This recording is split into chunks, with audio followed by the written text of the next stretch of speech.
नमस्कार। मैं बलवान सिंह। कक्षा 7वीं की पाठ्य पुस्तक हमारे अतीत भाग 2 का 7वां अध्याय जनजातियाँ, खानाबदोश और एक जगह बसे हुए समुदाय। इस पाठ का इस वीडियो में हम अध्ययन करने जा रहे हैं। चलिए शुरू करते हैं। अध्याय 2, 3 और 4 में आपने देखा कि किस प्रकार राज्यों का उत्थान और पतन हुआ। इस उठापटक के बीच ही कलाओं, दस्तकारियों और उत्पादक गतिविधियों की नई किस्में शहरों और गांवों में फल फूल रही थी। इस लंबे अंतराल में कई महत्वपूर्ण राजनीतिक, सामाजिक और आर्थिक परिवर्तन हुए, लेकिन सामाजिक परिवर्तन हर जगह एक समान नहीं थे, क्योंकि अलग अलग किस्म के समाज अलग अलग तरीकों से विकसित हुए। ऐसा कैसे और क्यों हुआ, यह समझना महत्वपूर्ण है। यहाँ पर शब्द आया उत्थान। उत्थान का मतलब होता है विकास करना, ऊपर की ओर बढ़ना। पतन का मतलब है गिरना। इस महाद्वीप, उपमहाद्वीप के बहुत बड़े हिस्से में समाज वर्ण के नियमानुसार पहले से ही विभाजित था। भारत को उपमहाद्वीप का नाम दिया जाता है। ब्राह्मणों द्वारा सुझाए गए ये नियम बड़े बड़े राज्यों के राजाओं द्वारा स्वीकार किए गए थे। इससे ऊंच और नीच तथा अमीर और गरीब के बीच का फासला बढ़ा। फासला मतलब बीच की दूरी। दिल्ली के सुल्तानों और मुगलों के काल में श्रेणीबद्ध समाज ज्यादा जटिल हो गया। यानी जो ब्राह्मणों द्वारा सुझाए गए नियम थे, जिनको राजा लोग स्वीकार कर रहे थे बड़े बड़े, उनसे ऊंच नीच और जो अमीरी गरीबी के बीच में जो दायरा था, जो फासला था, बहुत बढ़ गया था। वो दिल्ली के सुल्तानों और मुगलों के काल में और ज़्यादा बढ़ गया, और भी ज़्यादा जटिल हो गया। बड़े शहरों से परे जनजातीय समाज, यहाँ पर ये चित्र दिया हुआ है, जिसके अंदर जो है संताल जनजाति है, जो उसके नृत्य कला के बारे में दिखाया गया है। अलबत्ता दूसरे तरह के समाज भी उस समय मौजूद थे। उपमहाद्वीप के कई समाज ब्राह्मणों द्वारा सुझाए गए सामाजिक नियमों और कर्मकांडों को नहीं मानते थे, और न ही वे कई असमान वर्गों में विभाजित थे। अक्सर ऐसे समाजों को जनजातियां कहा जाता रहा। यानी ये जो है ब्राह्मणों द्वारा सुझाए गए नियम या कर्मकांड या उनके द्वारा बनाए गए जो है वर्ग, उनको नहीं मानते थे। प्रत्येक जनजाति के सदस्य नातेदारी के बंधन से जुड़े होते थे। नातेदारी यानी जो उनके बीच में आपस में जो रिश्ते नाते थे, उनके हिसाब से जुड़े हुए थे। कई जनजातियां खेती से अपना जीविकोपार्जन करती थी। जीविकोपार्जन का मतलब अपनी जीविका कमाती थी। कुछ दूसरी जनजातियों के लोग शिकारी, संग्राहक या पशुपालक थे। प्राय वे अपने निवास स्थान के प्राकृतिक संसाधनों का पूरा इस्तेमाल करने के लिए इन गतिविधियों का मिला जुला रूप अपनाते थे। कुछ जनजातियां खानाबदोश थी, और वे एक जगह से दूसरी जगह घूमती रहती थी, इसलिए इनको खानाबदोश कहते हैं कि वो एक स्थान पर रुककर नहीं रहती थी। जनजातीय समूह संयुक्त रूप से भूमि और चारागाहों पर नियंत्रण रखते थे, और अपने खुद के बनाए नियमों के आधार पर परिवारों के बीच इनका बंटवारा करते थे। इस उपमहाद्वीप के विभिन्न हिस्सों में कई बड़ी जनजातियां फली फूली। सामान्यतः ये जंगलों, पहाड़ों, रेगिस्तानों और दूसरी दुर्गम जगहों पर निवास करती थी। दुर्गम का मतलब जहाँ पर आना जाना कठिन हो। कभी कभी जाति विभाजन पर आधारित अधिक शक्तिशाली समाजों के साथ उनका टकराव होता था। कई मायने में इन जनजातियों ने अपनी आज़ादी को बरकरार रखा और अपनी अलहदा संस्कृति को बचाया। अलहदा संस्कृति यानी जो उनकी खुद की जो संस्कृति थी, जिसको वो बेदाग मानते थे, जिसको सबसे पवित्र मानते थे, उस संस्कृति को उन्होंने बचाया। लेकिन जाति आधारित और जनजातीय समाज दोनों अपनी विविध किस्म की ज़रूरतों के लिए एक दूसरे पर निर्भर भी रहते थे, यानी एक दूसरे के सहारे भी उनको रहना पड़ता था। किनको? यानी जो जाति आधारित समाज था वो, और जो जनजाति समाज था जो जाति आधारित नहीं था या कर्मकांडों को नहीं मानता था। उनके टकराव और निर्भरता के इस संबंध ने, क्योंकि उनमें आपस में टकराव भी था और एक दूसरे पर वे आश्रित भी थे, तो इस प्रकार से टकराव और निर्भरता के इस संबंध ने दोनों तरह के समाजों को धीरे धीरे बदलने का काम भी किया। जनजातीय लोग कौन थे? समकालीन इतिहासकारों और मुसाफिरों ने जनजातियों के बारे में बहुत कम जानकारी दी है।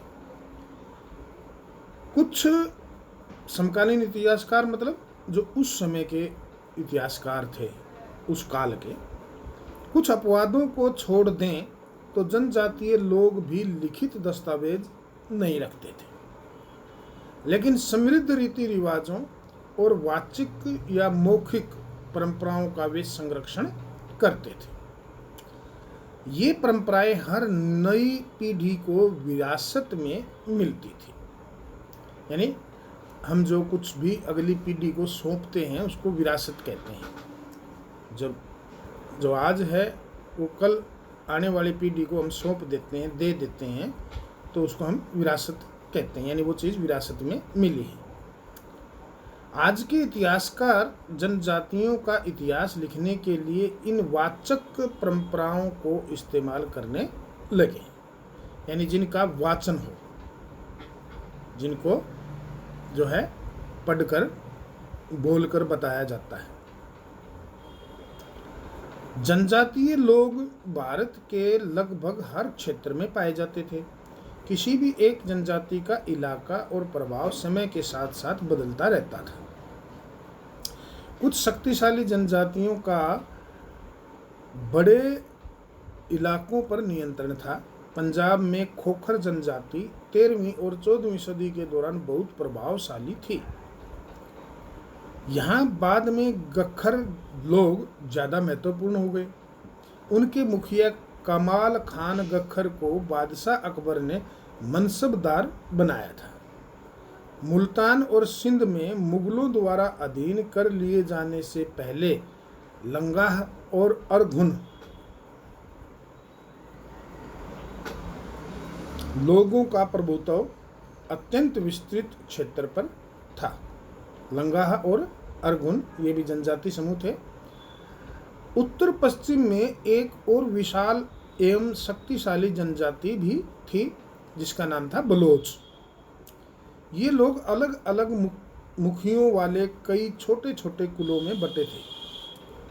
पश्चिमी हिमालय में गड्डी या गडरियों की जनजाति रहती थी। गडरियों की जनजाति रहती थी। उपमहाद्वीप के सुदूर उत्तर पूर्वी भाग पर भी नागा, अहोम और कई दूसरी जनजातियों का पूरी तरह प्रभुत्व था। उत्तर पूर्वी कौन से? हमारे जैसे नागालैंड आदि, जो हमारे नागालैंड, मेघालय, असम, अरुणाचल प्रदेश जो प्रदेश हैं ये। मौजूदा बिहार और झारखंड के कई इलाकों में 12वीं सदी तक चेर सरदार शाहियों का उदय हो चुका था। बादशाह अकबर के प्रसिद्ध सेनापति राजा मान सिंह ने 1591 में चेर लोगों पर हमला किया और उन्हें परास्त किया। उन्हें लूट कर अच्छा खासा माल इकट्ठा किया गया, लेकिन वे पूरी तरह अधीन नहीं बनाए गए। अधीन मतलब गुलाम या अपने अंडर लेना किसी को। औरंगजेब के समय में मुगल सेनाओं ने चेर लोगों के कई किलों पर कब्जा किया और इन जनजाति को अपना अधीनस्थ बना लिया। यानी उसको अपने अधीन कर लिया। अब जो है अधीन होने का मतलब है कि वो उनकी बात मानकर चलेंगे, जो भी निर्णय होगा वो जो है उनके अनुसार होगा। इस क्षेत्र में रहने वाली महत्वपूर्ण जनजातियों में मुंडा और संताल थे। यद्यपि ये उड़ीसा और बंगाल में भी रहते थे। ऊपर एक चित्र है, देखिए ये जो चित्र दिखाया गया है उपमहाद्वीप का, ये भारत की जो प्रमुख जनजातियां हैं उनके क्षेत्र दिखाए गए इसके अंदर। जैसे ऊपर देखिए उत्तर भारत के अंदर गख्खर, खोखर, जंजुहा, लंगा, अरघुन, ये इधर जो है पश्चिमी जो उसमें देखिए समास, कोल्ली, भील, जाटवास, भील, कोल्ली, तो ये सारे के सारे आप देखोगे। ये देखिए उत्तर पूर्वी, सुदूर उत्तर पूर्वी है ये, कोच, खासी, जैसे ये है चेर, मुंडा, ओरोन, संताल, नागा, अहोम, और ये जो हमारे दक्षिण भारत के अंदर जैसे ये दिया गया है तो मारवाड़ आदि जो है, तो इनको आप अच्छी तरह से नक्शे में देख सकते हैं।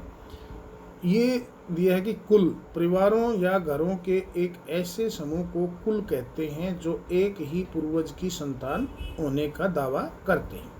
जनजातीय संगठन प्राय नातेदारी या कुल संबंधी निष्ठा पर आधारित होते थे। चलिए आगे पढ़ते हैं।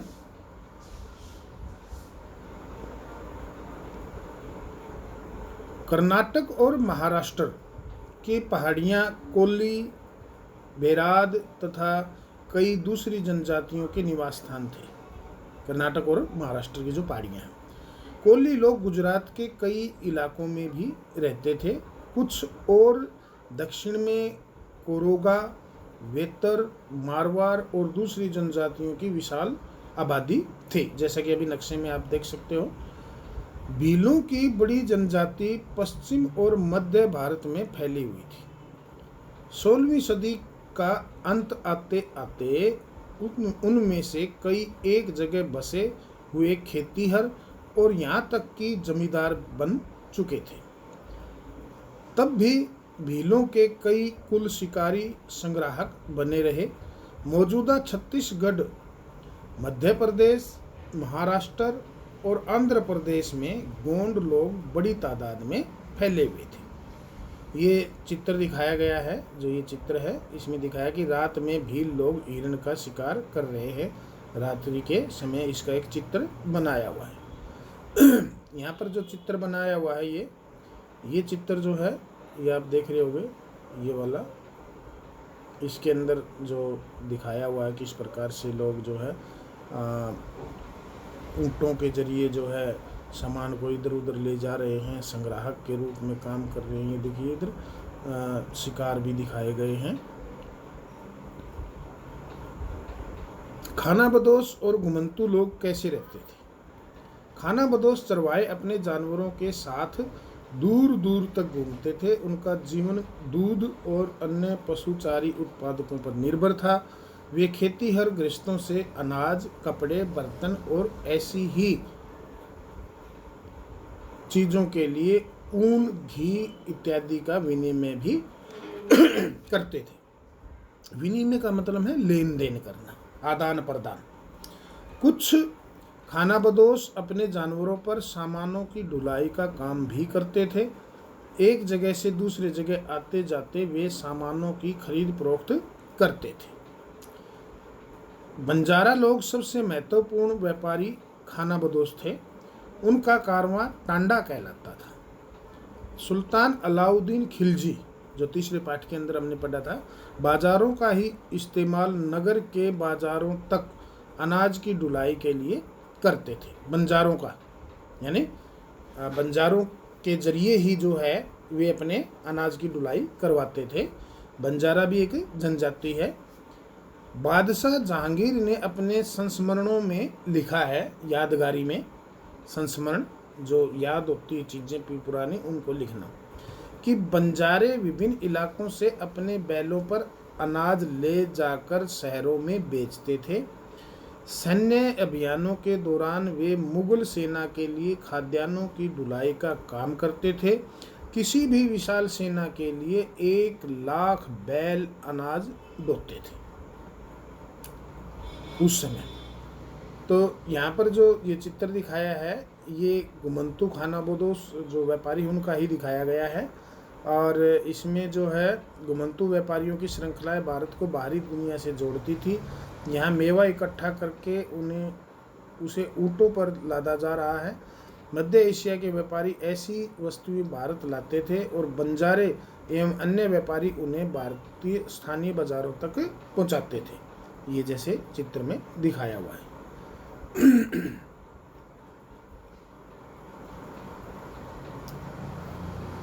बंजारे 17वीं सदी के आरंभ में भारत आने वाले एक अंग्रेज व्यापारी पीटर मंडी ने बंजारों का वर्णन किया।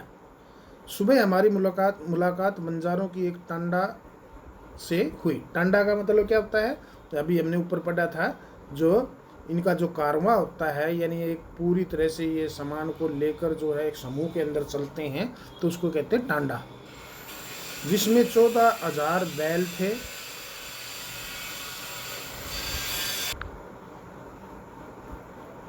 सारे पशु गेहूं और चावल जैसे अनाजों से लदे हुए थे। ये बंजारे लोग अपनी पूरी घर गृहस्थी, बीवी और बच्चे अपने साथ लेकर चलते हैं। एक टांडा में कई परिवार होते हैं। उनका जीने का तरीका उन भारवाहकों से मिलता जुलता है जो लगातार एक जगह से दूसरी जगह जाते रहते हैं। गायें बैल उनके अपने होते हैं। कई बार वे सौदागरों के द्वारा भाड़े पर नियुक्त किए जाते हैं, लेकिन ज़्यादातर वे खुद सौदागर होते हैं। अनाज जहाँ सस्ता उपलब्ध है वहाँ से वे खरीदते हैं और उस जगह ले जाते हैं जहाँ वह महंगा है। वहाँ से वे फिर ऐसी चीज़ें लाद लाते हैं जो किसी और जगह मुनाफे के साथ बेची जा सकती है। टांडा में 6 से 700 तक लोग हो सकते हैं। वे एक दिन में 6 या 7 मील से ज़्यादा सफ़र नहीं करते। यहाँ तक कि ठंडे मौसम में भी। अपने गाय बैलों पर से सामान उतारने के बाद वे उन्हें चरने के लिए खुला छोड़ देते हैं, क्योंकि यहाँ ज़मीन पर्याप्त है और उन्हें रोकने वाला कोई नहीं। पता करें कि आजकल गांव से शहर तक अनाज ले जाने का काम कैसे होता है। बंजारों के तौर तरीकों से यह किस मायने में भिन्न था?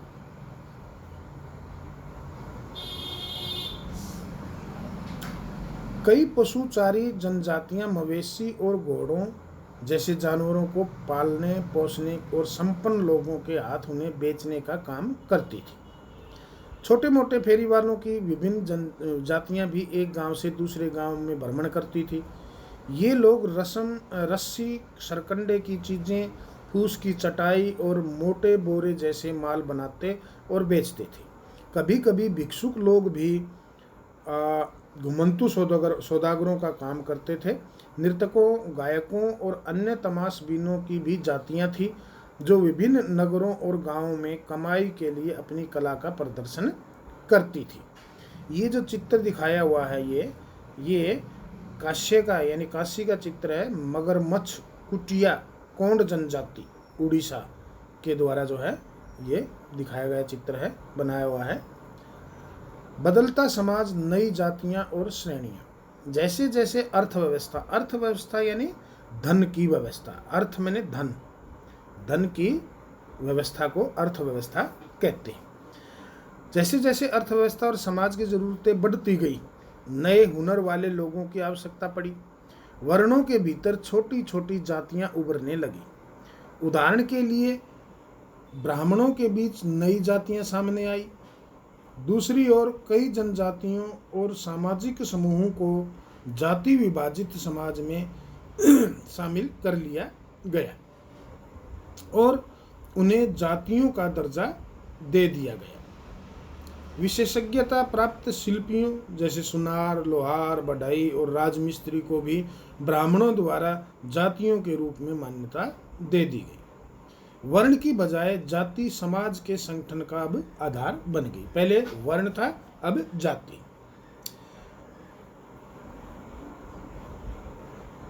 ग्यारहवीं और 12वीं सदी तक आते आते क्षत्रियों के बीच नए राजपूत गोत्रों की ताकत में काफी इजाफा हुआ। ये गोत्र थे हूण, चंदेल, चालुक्य और कुछ दूसरी वंश परंपराओं से आते थे। इनमें से कुछ पहले जनजातियों में आते थे और बाद में कई कुल राजपूत मान लिए गए। धीरे धीरे उन्होंने पुराने शासकों की जगह ले ली, विशेषतः कृषि वाले क्षेत्रों में। यहाँ कई तरह के परिवर्तन हो रहे थे और शासकों ने शक्तिशाली राज्यों के निर्माण में अपनी संपदा का इस्तेमाल किया। शासकों के रूप में राजपूत गोत्रों के उदय के उदाहरण का जनजातीय लोगों ने अनुसरण किया, यानी उनकी तरह काम किया। अनुसरण करना, उनके अनुसार काम करना। धीरे धीरे ब्राह्मणों के समर्थन से कई जनजातियां जाति व्यवस्था का हिस्सा बन गई, लेकिन केवल प्रमुख जनजातीय परिवार ही शासक वर्ग में शामिल हो पाई। उनकी बहुसंख्यक आबादी समाज की छोटी जातियों में ही जगह बना पाई। दूसरी तरफ पंजाब, सिंध और उत्तर पश्चिमी सरहद की प्रभुत्वशाली जनजातियों ने काफ़ी पहले इस्लाम को अपना लिया था। कौन सी ने? पंजाब, सिंध और उत्तर पश्चिमी सरहद की जो प्रभुत्वशाली जनजातियां थी, वे जाति व्यवस्था को नकारते रहे। सनातनी हिंदू धर्म के द्वारा प्रस्तावित गैर बराबरी वाली सामाजिक व्यवस्था इन इलाकों में बड़े पैमाने पर स्वीकार नहीं की गई। राज्यों की उत्पत्ति जनजातीय लोगों के बीच हुए सामाजिक बदलाव से गहराई से संबंधित है। हमारे इतिहास के इस महत्वपूर्ण हिस्से के 2 उदाहरण नीचे दिए गए हैं। ये गोंड महिला का चित्र दिखाया हुआ है यहाँ पर। नज़दीक से एक नज़र। गोंड लोग गोंडवाना नामक विशाल वन प्रदेश में रहते थे। वे स्थानांतरीय कृषि अर्थात जगह बदल बदल कर कृषि करते थे। विशाल गोंड जनजाति कई छोटे छोटे कुलों में भी बटी हुई थी। प्रत्येक कुल का अपना राजा या राय होता था। जिस समय दिल्ली के सुल्तानों की ताकत घट रही थी, उसी समय कुछ बड़े गोंड राज्य छोटे गोंड सरदारों पर हावी होने लगे थे। अकबर के शासनकाल के एक इतिहास अकबरनामा में उल्लिखित है कि गढ़ कटंगा के गोंड राज्य में 70,000 गांव थे। इन राज्यों की प्रशासनिक व्यवस्था केंद्रीकृत हो रही थी। राज्य गढ़ों में विभाजित थे। गढ़ों में जो गढ़ होते थे, हर गढ़ किसी खास गोंड कुल के नियंत्रण में था। ये पुनः 84 गांवों की इकाइयों में विभाजित होते थे, जिन्हें 84 कहा जाता था। 84 का उपविभाजन बरहोतों में होता था, जो 12 गांवों को मिलाकर बनते थे। यानी बरहोत क्या है? जो 12 गांवों से मिलकर बनने वाले को बरहोत कहते थे। बड़े राज्यों के उदय ने गोंड समाज के चरित्र को बदल डाला। उनका मूलतः बराबरी वाला समाज धीरे धीरे असमान सामाजिक वर्गों में विभाजित हो गया। ब्राह्मण लोगों ने गोंड राजाओं से अनुदान में भूमि प्राप्त की और अधिक शक्तिशाली बन गए। गोंड सरदारों को अब राजपूतों के रूप में मान्यता करने की चाहत हुई। इसलिए गढ़ कटंगा के गोंड राजा अमनदास ने संग्राम शाह की उपाधि धारण की। उसके पुत्र दलपत ने महोबा के चंदेल राजपूत राजा सालबाहन की पुत्री राजकुमारी दुर्गावती से विवाह किया। दलपत की मृत्यु कम उम्र में ही हो गई। रानी दुर्गावती बहुत योग्य थी और उसने अपने 5 साल के पुत्र वीर नारायण के नाम पर शासन की कमान संभाली। उसके समय में राज्य का और अधिक विस्तार हुआ। 1565 में आसिफ खान के नेतृत्व में मुगल सेनाओं ने गढ़कटंगा पर हमला किया। रानी दुर्गावती ने इसका जमकर सामना किया। उसकी हार हुई और उसने समर्पण करने की बजाय मर जाना बेहतर समझा। उसका पुत्र भी तुरंत बाद लड़ता हुआ मारा गया। ये एक नक्काशीदार दरवाजा है, गोंड जनजाति बस्तर क्षेत्र मध्य प्रदेश में जो है। गढ़कटंगा एक समृद्ध राज्य था। इसने हाथियों को पकड़ने और दूसरे राज्यों में उनका निर्यात करने के व्यापार में खासा धन कमाया। जब मुगलों ने गोंडों को हराया तो उन्होंने लूट में बेशकीमती सिक्के और हाथी बहुतायत में हथियार लिए। उन्होंने राज्य का एक भाग अपने कब्जे में ले लिया और शेष वीर नारायण के चाचा चंद्र शाह को दे दिया। गढ़कटंगा के पतन के बावजूद गोंड राज्य कुछ समय तक चलता रहा, लेकिन वे काफ़ी कमज़ोर हो गए और बाद में अधिक शक्तिशाली बुंदेलों और मराठों के खिलाफ उनके संघर्ष असफल रहे।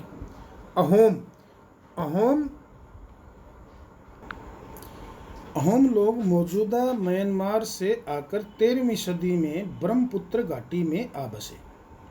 उन्होंने भूइयाँ यानी भूस्वामी लोगों की पुरानी राजनीतिक व्यवस्था का दमन करके नए राज्य की स्थापना की। 16वीं सदी के दौरान उन्होंने चुटियों यानी 1523 और कोच हाजो 1581 के राज्यों को अपने राज्य में मिला लिया। उन्होंने कई अन्य जनजातियों को भी अधीन कर लिया। अहोमों ने एक बड़ा राज्य बनाया और इसके लिए 1530 के दशक में ही इतने वर्षों पहले आग्नेय अस्त्रों का इस्तेमाल किया। आग्नेय यानी जो आग्नेय चट्टानें होती हैं उनसे आग में बनाए जाने वाले अस्त्र। 1660 अस्त्र का मतलब होता है हथियार। 1660 तक आते आते वे उच्च स्तरीय बारूद और तोपों का निर्माण करने में सक्षम हो गए थे, यानी आग से तैयार किए गए अस्त्रों का और बारूद और तोपों का निर्माण भी करने में सक्षम हो गए थे। लेकिन अहोम लोगों को दक्षिण पश्चिम से कई आक्रमणों का सामना करना पड़ा। 1662 में मीर जुमला के नेतृत्व में मुगलों ने अहोम राज्य पर हमला कर दिया। बहादुरी से सामना करने के बावजूद अहोम लोगों की हार हुई, लेकिन उस क्षेत्र पर मुगलों का प्रत्यक्ष नियंत्रण ज़्यादा समय तक नहीं बना रहा। अहोम राज्य बेगार पर निर्भर था। राज्य के जिन लोगों से जबरन काम लिया जाता था, जबरन काम लेना यानी बेगार, उन्हें पाइक कहते थे। जिन लोगों से जबरन काम लिया जाता था वो क्या कहलाते थे? पाइक। अहोम राज्य में एक जनगणना की गई थी। प्रत्येक गांव को अपनी बारी आने पर निश्चित संख्या में पाइक भेजने होते थे। इसके लिए जनगणना के बाद सघन आबादी वाले इलाकों से कम आबादी वाले इलाकों में लोगों को स्थानांतरित किया गया, यानी एक स्थान से दूसरे स्थान पर ले जाया गया। इस प्रकार अहोम कुल टूट गए, यानी जो कुल थे उनके वो टूट गए। कुल की परिभाषा हमने ऊपर बताई है, जो एक ही जो है गोत्र से जो पीछे अपने चलते आ रहे हैं नातेदारी से, तो उसको हम कुल कहते हैं। 17वीं शताब्दी का पूर्वार्ध पूरा होते होते प्रशासन खासा केंद्रीकृत हो चुका था। लगभग सभी वयस्क पुरुष युद्ध के दौरान सेना में अपनी सेवाएं प्रदान करते थे। दूसरे समय वे बांध, सिंचाई व्यवस्था इत्यादि के निर्माण या अन्य सार्वजनिक कार्यों में जुटे रहते थे। अहोम लोग चावल की खेती के नए तरीके भी अमल में लाए। अहोम समाज कुलों में विभाजित था, जिन्हें खेल कहा जाता था। वहाँ दस्तकारों की बहुत कम जातियाँ थीं। इसलिए अहोम क्षेत्र में दस्तकार निकटवर्ती क्षेत्रों से आए थे। एक खेल के नियंत्रण में प्राय कई गांव होते थे। किसान को अपने ग्राम समुदाय के द्वारा जमीन दी जाती थी। समुदाय की सहमति के बगैर राजा तक इसे वापस नहीं ले सकता था। शुरुआत में अहोम लोग अपने जनजातीय देवताओं की उपासना करते थे, लेकिन 17वीं सदी के पूर्वार्ध में ब्राह्मणों के प्रभाव में बढ़ोतरी हुई। मंदिरों और ब्राह्मणों को राजा के द्वारा भूमि अनुदान में दी गई। शिव सिंह, जो 1714 से 1744 के काल में था, के काल में हिंदू धर्म वहाँ का प्रधान धर्म बन गया। लेकिन अहोम राजाओं ने हिंदू धर्म को अपनाने के बाद अपनी पारंपरिक आस्थाओं को पूरी तरह से नहीं छोड़ा था। अहोम समाज एक अत्यंत परिष्कृत समाज था, बहुत सुधरा हुआ, निखरा हुआ। कवियों और विद्वानों को अनुदान में जमीन दी जाती थी। नाट्यकर्म को प्रोत्साहन दिया जाता था। संस्कृत की महत्वपूर्ण कृतियों का स्थानीय भाषा में अनुवाद किया जाता था, यानी जो बहुत ज़्यादा इम्पोर्टेंट थी, महत्वपूर्ण जो रचनाएं थी, उनको वहाँ की स्थानीय भाषा के अंदर भी उनका अनुवाद किया जाता था। बुरंजी नामक ऐतिहासिक कृतियों को पहले अहोम भाषा में और फिर असमिया में लिखा गया था। निष्कर्ष: जिस युग की हम चर्चा करते आए हैं, उस युग के दौरान उपमहाद्वीप में काफ़ी सामाजिक परिवर्तन हुआ। वर्ण आधारित समाज और जनजातीय लोग एक दूसरे के साथ लगातार संपर्क में आते रहे। इस आदान प्रदान ने दोनों तरह के समाजों में अनुकूलन और बदलाव की प्रक्रिया चलाई। बहुत सी विभिन्न प्रकार की जनजातियां थीं और उन्होंने विभिन्न प्रकार की जीविकाएं अपनाई। कालांतर में उनमें से कई जाति आधारित समाज में शामिल हो गई, लेकिन कईयों ने जाति व्यवस्था और सनातनी धर्म, हिंदू धर्म दोनों को ही नकार दिया। कुछ जनजातियों ने सुसंगठित प्रशासनिक व्यवस्था वाले विस्तृत राज्यों की स्थापना की। इस तरह वे राजनीतिक रूप से ताकतवर हो गए। इसने उन्हें बृहत्तर और अधिक जटिल राज्यों और साम्राज्यों के साथ संघर्ष की स्थिति में ला खड़ा किया। तो इस पाठ में इतना ही था। आप इसको अच्छी तरह से बार बार सुनें और किताब में से पढ़ें भी। धन्यवाद।